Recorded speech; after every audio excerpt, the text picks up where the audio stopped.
ऐसा प्रतीत हो रहा था या फिर ऐसा कहा गया था कि जनता चाहती है कि वो लड़े, वो नहीं चाहती वो लड़े, लेकिन जनता चाहती है वो लड़े।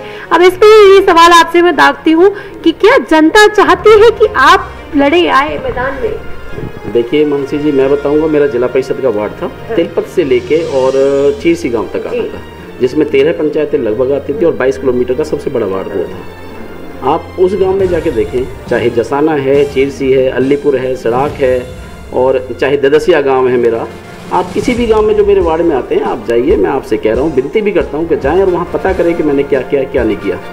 मैं मानसी जी बताना चाहूँगा, मैं वकील था पेशे से, लेकिन जिस दिन से लोगों ने मुझे जिम्मेदारी दी, मैंने अपनी वकालत की प्रैक्टिस छोड़ दी। सुबह 11 बजे और 10 बजे मैं इस ऑफिस पे आता हूँ और यहाँ से 7 बजे तक कहीं नहीं जाता, सिर्फ लोगों के लिए यहाँ बैठा होता हूँ। तो इतना करने के बाद आप पता कीजिए, मैंने लोगों के बीच में रह के उनकी सेवा की है और मुझे लगता है कि वो जनता मेरे उस सेवा का कहीं ना कहीं आशीर्वाद तो देगी। नमस्कार दर्शकों, आप देख रहे हैं संचार न्यूज। मैं हूं आपके साथ मानसी अरोड़ा और आज हमारे साथ आप देख सकते हैं भोपाली से जगत सिंह जी हैं। बातचीत करेंगे इनसे। आपको बता दें, लगातार चुनावों की सरगर्मियां तेज हो चुकी हैं, तो इसी को लेकर जो भी प्रबल दावेदार हैं लगातार अपने कामों को गिनवा रहे हैं और बता रहे हैं कि जनता आखिरकार उनसे कितनी खुश है। उसी को लेकर आज हम एक खास वार्तालाप करेंगे सर से। तो चलिए जानते हैं। सर नमस्कार। नमस्कार। पहले अपने बारे में थोड़ा सा बताएं।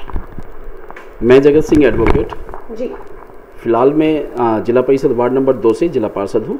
इससे पहले मुझे एक बार मौका मिला, अपनी बार एसोसिएशन में वाइस प्रेसिडेंट रहा हूँ मैं, और आपके सामने है जनता की सेवा के कर रहे हैं जी। इस बार आप जैसे वार्ड नंबर 2 है, अब आप वार्ड 37 से पता चल रहा है कि अब आप लोग मैदान में उतरेंगे, आपकी धर्मपत्नी जी मैदान में उतरेंगी, क्योंकि चूंकि महिला सीट है।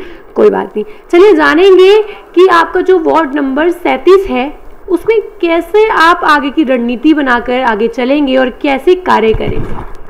देखिए, मैं आपको बताना चाहूँगा कि अब से पहले हमारा गांव पंचायत में लगता था, लेकिन हमने माननीय मंत्री जी चौधरी कृष्णपाल जी के यहाँ काफ़ी विनती करने के बाद अपने गांव को नगर निगम में शामिल कराया। उसके पीछे एक विशेष कारण ये था कि गांव में अभी आप देखेंगे हमारे गांव का एक्सटेंशन बहुत बड़ा हो गया है। जो पिछली आबादी थी 5 साल पहले, उससे लगभग 5 गुना आबादी ज़्यादा बढ़ गई है, और पंचायत के होते उन सारी आबादी के अंदर काम विकास कार्य कराना ना बड़ा मुश्किल था। तो इन सब चीज़ों को देखकर हमने आगे की रणनीति बनाई और मंत्री जी के आशीर्वाद से इस गांव को नगर निगम में शामिल कराया। अब वार्ड नंबर 37 हो गया। क्या लगता है आपको कि पंचायत से नगर निगम में आने के बाद कुछ बेहतर डेवलपमेंट हो पाएगा? क्योंकि आप देख सकते हैं लगातार कई शहरों के जो भी वार्ड में आते हैं, नगर निगम के वार्ड आते हैं, विकास तो कुछ भी नहीं है। आप देखेंगे सड़कें टूटी हुई हैं, विकास ऐसे चल रहा है जैसा कि मानो बहुत ही धीमी गति से जनता त्रस्त है, और लोग कहते हैं जनता त्रस्त है और नेता मस्त है। इस पर आप कह रहे हैं कि आपका पंचायत से नगर निगम में आप लोगों ने करवाया, तो कैसे नगर निगम पे आप विश्वास कर सकते हैं? देखिए मानसी जी, मैं आपको बताना चाहूँगा कि विकास एक निरंतर चलने वाली प्रक्रिया है जी। हम और आप कभी घर या दफ्तर भी बनाते हैं तो आपको लगता है कि साल या 2 साल में हमें उसमें भी काम कराना पड़ता है। संपूर्ण विकास न कभी हुआ है और न हो पाएगा। लेकिन जैसे जैसे भोपाली का एक्सटेंशन हुआ है, पंचायत के सीमित दायरे थे, हमारे पास फाइनेंस के बड़े कम रिसोर्सेज होते हैं, पंचायतों में पैसा बहुत कम आता है, और पिछले 5 साल में जितना हो सका हमने पंचायतों में विकास किया था। लेकिन ग्रांट अब पंचायतों से जितना एक्सटेंशन हमारी भोपाली गांव में हुआ है, उस ग्रांट से हमारा काम नहीं हो सकता था। अगर हमें इस गाँव को शहरीकरण की तरफ जाना है तो विकास के रास्ते में कुछ समस्याएं जरूर आएंगी। और आप जैसे कह रहे हैं कि आज शहर चारों तरफ से खुदा हुआ है या धूल उड़ रही है या विकास नहीं हो रहा, आज से 6 महीने बाद ही मैं कह रहा हूँ मानसी जी, आप ही इस शहर की तारीफ करेंगे। विकास हो रहा है, सड़कें बन रही हैं, एक इतना बड़ा पेरिफेरियल जो मुंबई के लिए रास्ता जा रहा है, जिस दिन वो बनकर तैयार हो जाएगा तो मुझे लगता है कि मानसी जी वहीं खड़े होकर रिपोर्ट करेंगे और कहेंगे कि ये फरीदाबाद की सौगात है। तो माननीय हमारे कृष्णपाल मंत्री जी ने जो फरीदाबाद को दिया है, चाहे वो रास्ते हैं या फिर पुल का निर्माण है या बड़े बड़े हाईवेज हैं, बहुत कुछ मिलने वाला है। आने वाले वक्त आपको बताएगा क्या विकास हुआ है। देखिए जगत जी, जब हम देखते हैं लगातार ऐसी मीम उठती है कि अगर कहीं खुदा देखना हो तो फरीदाबाद में चले जाइए, चारों तरफ ही खुदा है। तो अब आपके मुद्दे में जानना चाहूँगी कि वार्ड 37 एक बहुत बड़ा वार्ड है। जितने भी वार्ड है उसमें आप देखेंगे तो वार्ड 37 जो जनसंख्या के तौर पर कहेंगे, क्षेत्रफल के तौर पर कहेंगे, बहुत ही बड़ा वार्ड है। तो किन मुद्दों पर आप विशेषकर काम करेंगे और कैसे जनता को वो सहूलियतें दे पाएंगे? इसमें कोई शक नहीं है कि फरीदाबाद का मुझे लगता है सबसे बड़ा वार्ड क्षेत्रफल के हिसाब से वार्ड नंबर 37 है।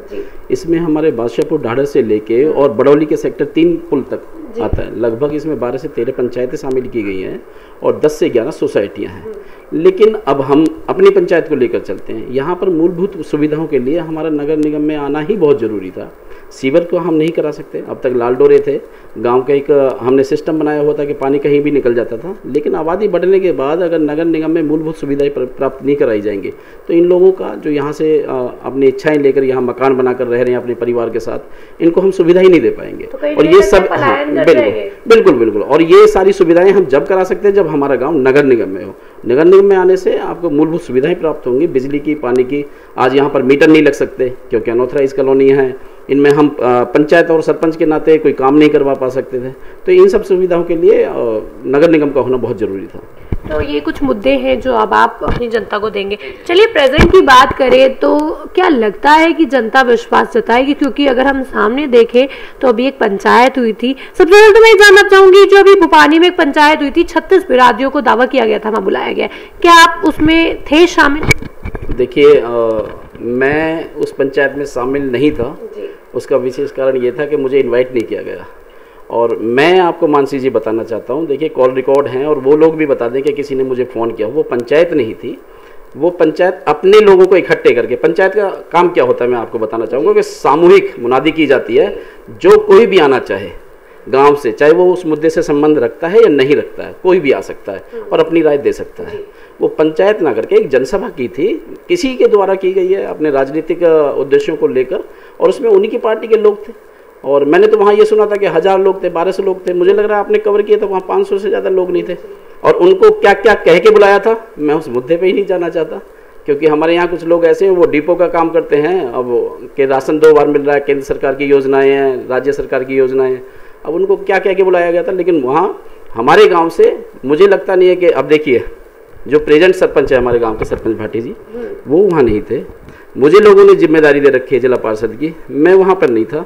हमारे गांव में 2-3-4 नंबरदार भी हैं, 2-4 लोग और भी हैं जो बीजेपी के कोर कमेटी के मेंबर हैं, उनमें से मैक्सिमम लोग वहाँ नहीं थे जी। तो वो पंचायत नहीं थी, वो एक जनसभा थी, उन लोगों ने किया है, वो ठीक है, उनका विचार हो सकता है वो इस तरह का। तो एक बड़ा सवालिया निशान है कि वो जनसभा थी, पंचायतों से नहीं कह सकते। 36 बिरादियां वहाँ नहीं थी जी। पंचायतों में चर्चाएं होती हैं और चर्चा होने के बाद किसी का नाम बताया जाता है। आप बताइए कि वहाँ किसी ने कोई चर्चा की है किसी और मुद्दे के? पंचायतें जब 2 झगड़े होते हैं, अगर मान लीजिए मेरा किसी के से झगड़ा होता है तो दोनों पक्षों को बैठाया जाता है। वहाँ गांव के सामाजिक और मौजिज लोग उन बातों का फैसला करते हैं। वहाँ एक ही था और एक ने अपना निर्णय बता दिया कि मैं चुनाव लड़ रहा हूँ। वहाँ ये नहीं था कि कौन और लड़ेगा। सतपाल भाटी मेरे बड़े अच्छे मित्र रहे हैं, हम साथ में पढ़े हैं 10th क्लास तक। उसके बाद कुछ परिस्थितियाँ ऐसी रही कि उन्होंने स्टडी कंटिन्यू की और मैं पढ़ाई के लिए आगे चला गया। नो डाउट उन्होंने कभी किए होंगे, मैं उस बात पर चर्चा नहीं करना चाहता, क्योंकि जो लोग हमारे बीच में नहीं है, भगवान वो स्वर्ग में हैं, हम लोग यहाँ मनुष्य जीवन काट रहे हैं, उनके बारे में चर्चा करके मैं नहीं कहना चाहता कुछ भी। लेकिन कुछ लोग कहते हैं काम किए काम। मैं ये कह रहा हूँ जो आज के जो भी कैंडिडेट हैं, पिछले 6 साल हो गए हमारे जिला परिषद के कार्यकाल को, ठीक है मैम, अभी 1 साल एक्स्ट्रा हो गया। उससे पहले 6.5 साल में इलेक्शन हुए थे, हमारे यहाँ रिजर्व था, सरपंची रिजर्व थी। तो 12 या 13 साल का कार्यकाल तो मैं अभी बता रहा हूँ कि लोग सत्ता में नहीं थे। तो एक काम बताएं 13 साल के अंदर, एक काम, चाहे वो 13 मीटर का है, 1300 रुपये का है या कुछ भी है, मैं ये पैसे भी की भी बात नहीं करता, कोई एक काम बताएं कि पिछले 13 या 15 साल में कोई काम ही नहीं किया। तो कब के कामों को बता रहे हैं, मुझे बताएं तो सही। वो कहते हैं कि कोरोना काल में लोगों की सेवा करी थी, या फिर जनता जो भी उनके पास, कोई भी उनके परिवार के पास गया तो उन्होंने पूरा उनका सुना, उनको पूरा जितना कर सकते थे उनका। जी जी, ऐसा कौन सा काम, मैं फिर पूछना चाहूँगा, ऐसा कौन सा काम किया था? मैं बता देता हूँ हुआ क्या था। वो लोग डिपो चलाते हैं, उनके पास डिपो है, गांव के दोनों डिपो उसी के हैं, ठीक है, जो आज भी चला रहे हैं। मुझे नहीं पता वो मेरे भाई सतपाल भाटी के नाम से है या कुसुम जी के नाम से, कौन चलाता है। लेकिन ये था सरकार ने, केंद्र और राज्य सरकार ने योजनाओं के तहत उनको राशन दिया, उस राशन को उन्होंने आगे बांट दिया। तो इसमें मेरा और आपका सीन कहाँ है, ये बताइए, क्या किया है वो बताएं ना आप हमें। मतलब वो सरकार ने किया, सरकार का राशन है। जी जी, भारतीय माननीय कृष्णपाल चौधरी जी हैं, हमारे विधायक साहब हैं, उन सब ने दिया। और ये तो केंद्र सरकार की योजना थी कि भाई कोरोना काल के टाइम में लोगों की मदद की जाए, और राशन 2 गुना या 4 गुना फ्री में दिया गया था। वो मेरे घर से भी नहीं था। मैं कहने लगूँ कि मैंने बहुत राशन बांटा, जो मेरे से बन पड़ा शायद मैंने भी किया होगा, लेकिन वो तो केंद्र सरकार की योजना थी। आप डिपो होल्डर है तो आप भी तो बांटेंगे उसे, मैं तो बांट नहीं सकता। क्या कोरोना काल में आप एक्टिव थे, जहां तमाम कई नेता अपने घरों में छुपे हुए थे, क्या आपने सेवा करी थी उस दौरान? देखिए, मैं अपने बारे में बताऊं कि मुझे 2 बार कोरोना पॉजिटिव हुआ हूं मैं भी, और ऊपर वाले की कृपा रही कि मैं आज आपके सामने बैठा हुआ हूं। लेकिन उसके बावजूद भी अगर कॉलोनी में कभी ज़रूरत हुई तो हम यहाँ आए। उसके बाद हमारे यहाँ एक नाथ कम्युनिटी भी है, जहाँ भी जैसे गरीब लोग जहाँ भी मिल सकते थे। मैंने बहुत कुछ तो नहीं कह सकता, क्योंकि मोदी जी की मुहिम थी कि इसमें सबसे बड़ा कोरोना काल के अंदर योगदान ये था कि आप दूरी बना के रखें। जिन लोगों की सेवा कर सकते थे उनकी फ़ोन पर करें, चाहे वो सिलेंडर बांटे गए हों या कुछ और राशन बांटा गया हो। तो हमने मोदी जी के नियमों का पालन किया, दूर रहकर भी और ऑफिस आकर भी जितनी सेवा कर सकते थे उतनी की थी लोगों की। कुछ और अंत में कहना चाहेंगे जो तमाम दर्शक आपको देख रहे हैं? मैं सिर्फ ये कहना चाहूँगा कि चुनाव लड़ना और लड़ाना होता रहेगा। मैं सभी अपने विपक्षी लोगों से भी कहना चाहता हूँ कि किसी की बुराई या करने से कभी कुछ हासिल नहीं होता है। ये चुनाव आज है, कल नहीं रहेगा, बुरा ना बोले। अब आपका तय है कि इस बार चुनावी रण में जरूर उतरेंगे अपनी धर्मपत्नी समेत और जीत हासिल कर पाएंगे? देखिए, आजकल आप सभी जानते हैं कि शिक्षित वर्ग का जमाना हो गया है, ठीक है। पैसे से मैंने बताया, मैं वकील हूँ, मेरी धर्मपत्नी शिक्षित हैं, और पिछली बार भी माननीय मंत्री जी और विनोद चौधरी मेरे भाई हैं, जो मैं और वो दोनों ही बीजेपी के कैडर के 2 लोग जीते थे जिला परिषद में।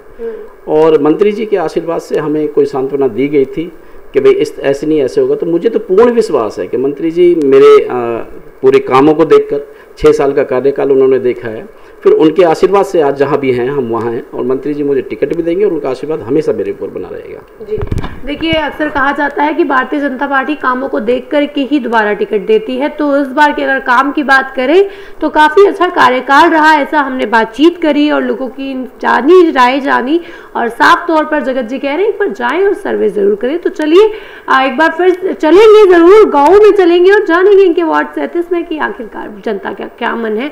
तो देखते हैं इस बार विजय लक्ष्मी जी और कुसुम भाटी के बीच जो टक्कर होने वाली है वो क्या रूप लेती है। तमाम खबरों के साथ देखते रहे संचार न्यूज़।